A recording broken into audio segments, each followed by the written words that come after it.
Praise the lord.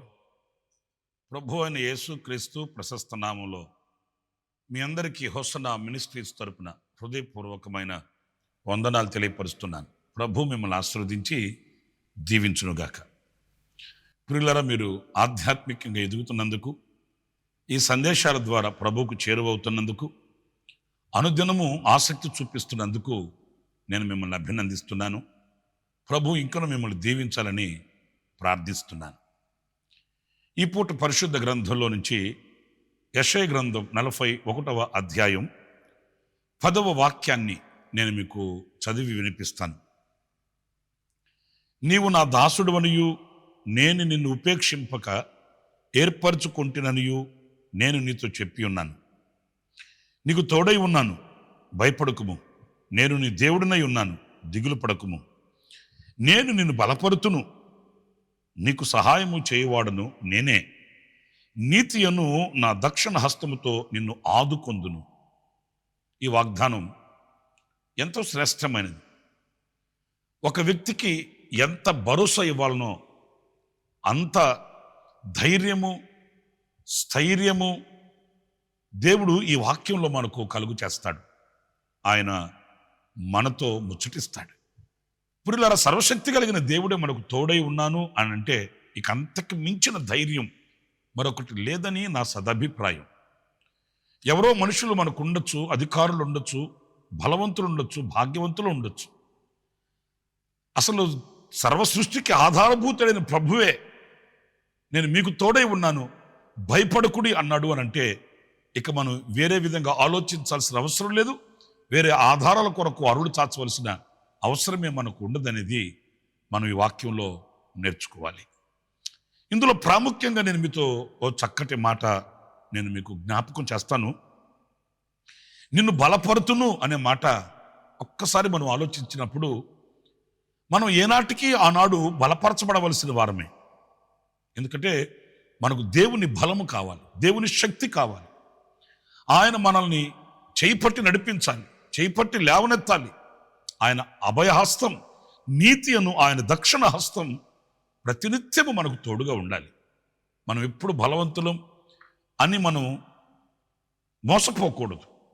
ఎందుకంటే ఏ దినానికి కావలసిన బలం ఆ దినం దేవుని యందు, ఆయన కృప యందు మనం పొందుకోవాలి. ఈనాడు మనం పొందిన బలం, కృప వేరు. రేపటి రోజున మనం పొందుకోవలసిన కృప, ఆయన శక్తి వేరుగా ఉంటుంది. ఏనాటికి ఆనాడు ప్రభు సన్నిధిలో అర్జించి, ప్రార్థించి, విన్నపించి, విజ్ఞాపన చేసి మనం ఆయన శక్తిని, ఆయన బలాన్ని పొందుకోవాలి, బలాభివృద్ధి పొందాలి, అత్యున్నతమైన కృపను పొందుకోవాలి. ఆనాడు ఏనాటికైనా మనం బలవంతులమై మనం నిలబడగలము అనేది ఓ విశేషమైన అనుభవం. ఆయన స్తుతించినప్పుడు మనకు బలం కలుగుతుంది. ఆయన కొరకు ఎదురు చూస్తూ ఆయన కొరకు నిరీక్షించినప్పుడు మనకు బలం కలుగుతుంది. ఆత్మలో మనకు బలము కలుగుతుంది, కృపయందు మనకు బలము కలుగుతుంది. ఇలాగ మనం దేవుని సన్నిధిలో పలు విధములుగా ఆయన సన్నిధిలో నిలిచి ఆరాధించి, స్తుతించి, కీర్తించి, ప్రార్థించి మనం శక్తివంతులు కావాలనేది ఎప్పుడు కూడా మనం మర్చిపోకూడదు. ప్రియులారా, చూడండి, మీరు నెహెమ్యా గ్రంథం 6వ అధ్యాయం 9వ వాక్యంలో ఓ చక్కటి మాట మీరు గమనిస్తారు. అక్కడ ఏంటంటే, ఇప్పుడు నా చేతులను బలపరచుము అనే మాట మనం ఈ వాక్యంలో మనం గమనిస్తాం.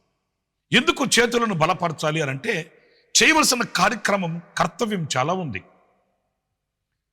ఈ చేతులను బలపరచబడిన వారమై ఆయన మనకు అప్పగించిన పనిని, ఆయన పేరట పూనుకొని ఆ పనిని మనం సంపూర్తి చేయాలి అని అంటే ఆయనే మన చేతులను బలపరచాలి. మనకు విజ్ఞానం ఉండొచ్చు, మనకు ధనధాన్యాలు ఉండొచ్చు, భోగభాగ్యాలు ఉండొచ్చు, లేకపోతే మనకు చదువులు, పదవులు ఉండొచ్చు. ఎన్ని ఉన్నప్పటికీ కూడా మనం పూనుకొనిన పని సంపూర్తి చేయాలి. ఆయన మన భుజస్కంధాల మీద పెట్టిన బాధ్యతని మనం సంపూర్ణముగా నెరవేర్చిన వారం కావాలి అని అనుకుంటే మన చేతుల్లో ఆయనే బలపరచాలి. మరి మీలో ఎంతమంది ఎలా ప్రార్థిస్తున్నారో నాకు తెలియదు. నేను చేయగలను, నాకు ఆ అనుభవం ఉంది, నాకు ఆ శక్తి ఉంది, నాకు ఈ సామర్థ్యత ఉంది అని సాహసిస్తున్నారా? లేక నీవు చేయించకపోతే, నువ్వు బలపరచకపోతే, నా చేతులను దిట్టుపరచకపోతే నేను చేయలేని ప్రభువా అని దినదినము ఆయన బలాన్ని, ఆయన శక్తిని మీరు పొందుకుంటున్నారనేది అది మీకే తెలుసు. మీ హృదయ అంతరంగంలో నెరిగిన దేవునికి తెలుసు. మన చేత చేయబడిన ప్రతి కార్యం అది సఫలం అవ్వాలనుకుంటే, ఆనాడు యోసేపు చేతిలో ప్రతి కార్యం సఫలమై ఆశీర్వదకరంగా ఉన్నది అన్నట్లుగానే మన చేత ఉన్న ప్రతి పని కూడా ఆశీర్వాదకరంగా ఉండాలి అని అనుకుంటే ఆయనే మనల్ని బలపరచాలి. మరొక విషయాన్ని నేను మీకు జ్ఞాపకం చేస్తాను. యెషయా గ్రంథం 58వ అధ్యాయం 11వ వాక్యంలోని చక్కటి మాట నేను చదువుతున్నాను. యెహోవా నిన్ను నిత్యము నడిపించును, క్షామకాలమున ఆయన నిన్ను తృప్తిపరిచి నీ ఎముకలను బలపరచును. స్తోత్రం కలుగును గాక. నీవు నీరు కట్టిన తోటవలెను, ఎప్పుడునూ ఉబుకుచుండు నీటి ఓటవలెను ఉండెదవు. నిజమే ప్రియులారా, ఆయన మన ఎముకలను బలపరచకపోతే, మనకు ఆరోగ్యాన్ని ఇవ్వకపోతే, మనకు శక్తిని ఇవ్వకపోతే ఏ క్షణం కూడా మనకు దీవెనకరం కాదు, ఏ క్షణం కూడా మనకు ఆశీర్వాదం కాదు. మన ఎముకలను బలపరచాలంటే ఆయన పూర్ణమైన స్వస్థత, ఆరోగ్యం. మలాకీ గ్రంథంలో చాలాసార్లు చదువుతుంటాం మనం, ఆయన రెక్కల నీడలో మనకు ఆరోగ్యం ఉన్నదని, మన కొరకే ఆయన నీతి సూర్యుడై ఉదయించాడని.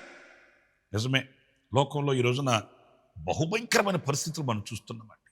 ఎన్ని రోగాలో, ఎన్ని బలహీనతలో, క్రొత్తవి, గతంలో ఎప్పుడు మనం విననివి, గతంలో ఎప్పుడో ఎక్కడో వింటున్నవి ఇప్పుడు సర్వసాధారణమైపోయిందండి. చిన్నలు, పెద్దలు, యవనులు, వృద్ధులని తారతమ్యం ఏమీ లేదు. ప్రతి మనిషిని రోగాల వ్యవస్థ కబళించి ఉంది. గుండె గుప్పిట్లు పెట్టుకుని గడగడలాడుతున్న బ్రతుకు మనుగడ ఈ రోజున మానవుని వశమైపోయింది.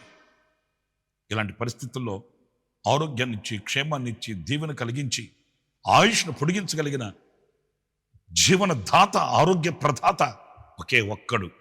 ఆయన పేరే మన ప్రభువు అయిన యేసు. ఆయన మనల్ని బలపరిచి ఆరోగ్యాన్ని ఇచ్చేవాడు. ప్రియులారా, మన పితరుల జీవిత చరిత్రలో మనం చదివితే వాళ్ళు 100 సంవత్సరాలు బ్రతికారండి. మరి ఈ రోజున పరిస్థితి ఎలా ఉంది? ఆ వాతావరణం కలుషితమైపోయింది, ఆహారము కలుషితమైపోయింది. కలుషితము కానిదంటూ ఒకటి అనేది లేకుండా పోయింది. మరి ఇలాంటి పరిస్థితుల్లో మనకు ఆరోగ్యం ఎలా కలుగుతుంది? ఎవరిస్తారు? ఆయనే మనకు ఆరోగ్యాన్ని ఇవ్వాలి. ప్రతిదినం ఆయన సన్నిధిలో ప్రార్థించి మనము ఆ దీవెనను మనం పొందుకోవాలి. ప్రభువా, నీ రెక్కల నీడలో నన్ను దాచి, నీ రెక్కల నీడలో నన్ను భద్రపరిచి, ఆరోగ్యకరమైన రెక్కల నీడలో నన్ను పోషించమని ప్రార్థించినప్పుడు నిశ్చయముగా ఆయన బలపరుస్తాడు. పరిశుద్ధుని పౌలు కూడా చక్కటి మాట తిమోతికి రాసిన 2వ పత్రికలో 4వ అధ్యాయం 17వ వాక్యంలో మనం ఆ మాటలు చదువుతామండి. నా ద్వారా సువార్త సంపూర్ణముగా ప్రకటించబడు నిమిత్తమును అన్యజనులందరూ దాని విను నిమిత్తమును ప్రభువు నా ప్రక్క నిలిచి నన్ను బలపరిచిన కనుక నేను సింహముల నోటి నుండి తప్పింపబడి తిని. అవును, పరిశుద్ధ పౌలు యొక్క సాక్ష్య జీవితం ఎంత గొప్పదండి. సింహాలు లాంటి వ్యక్తులే కానివ్వండి, మృగాలే కానివ్వండి, నా ఎదుట నిలిచినప్పుడు ఆయన నన్ను ఆ సింహాల నోటి నుంచి తప్పించాడు. నా ప్రక్కన నిలిచి నన్ను బలపరిచాడు. ఎంత మధురమైన అనుభవమో. నా ప్రక్కన నిలిచి నన్ను బలపరిచాడు. మన దేవుడు ఎక్కడో ఉండి వాక్కు మాత్రం పంపించేవాడు కాదు, మన ప్రక్కన నిలిచేవాడు. ఎంత ధైర్యమో, ఎంత ఆదరణో, ఎంత శక్తియో. ఆయనే మన ప్రక్కన నిలిస్తే మృగాలేంటి, లోకమేంటి ఏం చేయగలుగుతాయి? ఏం చేయలేవు. ఎందుకంటే సర్వస్తమ మీద సర్వాధికారి అయిన ప్రభు ఆయన. ఆయనకు అసాధ్యమైంది లేదు, ఆయనకి మించింది లేదు, ఆయనకి చాటైన చోటే కనిపించదు. నిశ్చయంగా మన దేవుడు మన ప్రక్కన నిలిచి మనల్ని బలపరచు దేవుడు, సర్వకృపానిధి ప్రభువు మిమ్మల్ని అందరినీ బలపరచాలని, మీకు అంత తోడుగా ఉండాలని ఆశిస్తూ ప్రార్థిస్తున్నారు. తలవంచండి, ప్రార్థన చేసుకుందాం. జీవాధిపతి అయిన ప్రభువా, మీకు వందనాలు చెల్లిస్తున్నాను. మీరు మమ్మల్ని దీవించి బలపరిచి ధైర్యపరచువాడు. అందుకు నీకు స్తోత్రం. మా చేతులను బలపరిచి, ఎముకలను బలపరిచి, మా ప్రక్కన నిలిచి మమ్మల్ని బలపరిచే జీవాధిపతివి. అందుకు నీకు స్తోత్రాలు. ఈ మాటలు వింటున్న ప్రతి బిడ్డను ఆశీర్వదించి దీవించి, ఈ దినమంతయు ఈ వాక్యాన్ని మీ బిడ్డల గుండెల్లో స్థిరపరిచి, ఈ వాక్యానుసారంగా మీ బిడ్డలను ఆశీర్వదించు. కుటుంబాలని, వ్యవస్థల్ని, సంఘాలని, ఇదిగో ఈ ప్రార్థనలో ఏకీభవించిన ప్రతి బిడ్డను మీ చేతులు సమర్పిస్తూ యేసు నామములో ప్రార్థించి వేడుకొనుచున్నాను తండ్రి. ఆమేన్.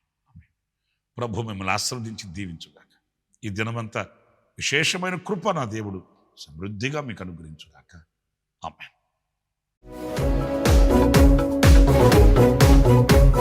ప్రతిదినము ఈ అనుదిన కృపాను సందేశముల కొరకు, ఇంకా మరిన్ని ఆత్మ సంబంధమైన సందేశాల కొరకు ఈ మా యూట్యూబ్ ఛానల్ ను సబ్స్క్రైబ్ చేసుకోండి. Pastor Ramesh hosanna ministries.